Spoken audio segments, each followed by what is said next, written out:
In a world that's just overflowing with information, trying to find a guide you can actually trust, well, it can be a real challenge. So today, we're going to take a look at an Islamic educational channel that built its whole identity around that very idea. It's called Dalil. We'll break down what their mission is and what that name tells us about their whole approach to knowledge. So right off the bat, the first clue to understanding this channel is in the name itself, Dalil. It's an Arabic word and it means a guide, someone who shows you the way on a path or a journey. And this one idea, this concept of guidance, is really the key to unlocking everything the channel is trying to do.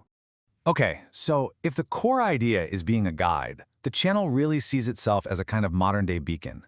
Let's dig into what that actually looks like in practice.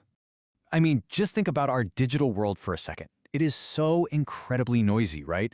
The goal here seems to be cutting right through all of that noise. They don't just want to be another voice out there. They're aiming to be a beacon of guidance, offering a sense of clarity that's specifically rooted in authentic Islamic values. All right, so if the big picture vision is to be a beacon, how does that actually translate into a mission? What do they do? That's what we're going to explore next, the real what and why that drives all their content. So this breaks it down into 4 really clear pillars, and you can see it's this great mix of spiritual and practical advice. On one hand, yeah, they're clarifying core Islamic concepts, but on the other hand, there's this huge focus on real-world stuff, promoting strong family values, and this is a big one, directly engaging with young people to inspire them to get involved in a positive way. Having a great mission statement is one thing, but actually making it happen, that's a whole different ballgame. So the big question is, how does Dalil actually turn these big goals into content that people will watch? Well, the answer really lies in their content strategy. It looks like they've designed their programming to touch on all the key parts of a person's life journey, almost like a practical guide you can turn to every step of the way. And here is where you can really see that mission take shape. I mean, look at how diverse this programming is. It covers everything from spiritual talks and direct Q&As for religious questions, that's the fatwa part, to super practical advice on family and community life. And notice that dedicated program for the youth? That connects right back to that core objective we just talked about.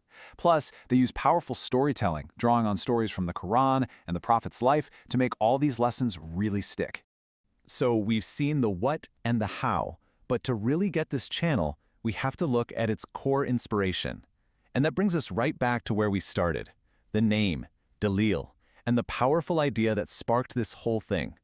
Okay, so we know Dalil means a guide. But what's the deeper reason? What's the inspiration behind it? What belief is so fundamental that you'd build an entire channel around it? Well, it all comes down to this incredibly powerful prophetic teaching, or hadith, that says, whoever guides to something good will have a reward like the one who does it. This is the engine behind the whole channel.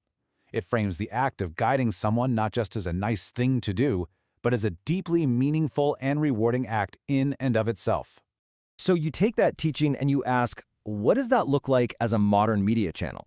Well, the goal isn't just to pump out information, it's to be a sincere companion for the viewer, a guide who's kind of walking with them on their path toward what the channel calls light, righteousness, and clarity. And honestly, all of this is captured perfectly in their official slogan, Dalil, your path to guidance and knowledge. It's simple, it's direct, and it brings together those 2 huge themes we've been talking about, the journey and the knowledge you need for it. Which kind of leaves us with a big question. One that's relevant for all of us, really. In this age of just endless information, what is it that makes a guide truly valuable? What's the difference between just having information and having genuine guidance? It's definitely something to think about the next time you find yourself looking for answers online. Thanks for joining us for this explainer.